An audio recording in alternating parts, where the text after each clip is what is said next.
مزدور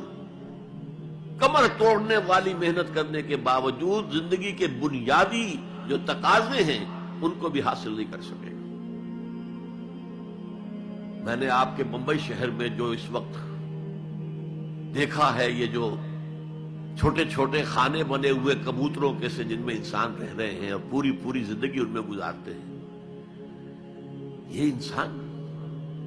جبکہ اونچے اونچے محل موجود ہیں، بڑی بڑی عمارتیں موجود ہیں، ایکڑوں پر پھیلی ہوئی کوٹھیاں موجود ہیں،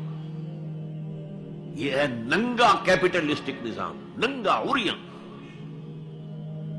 اسی کا رد عمل تھا جو کمیونزم کی شکل میں ظاہر ہوا، ایکویلٹی ہونی چاہیے، لیکن اس کمیونزم نے شکل اختیار کر لی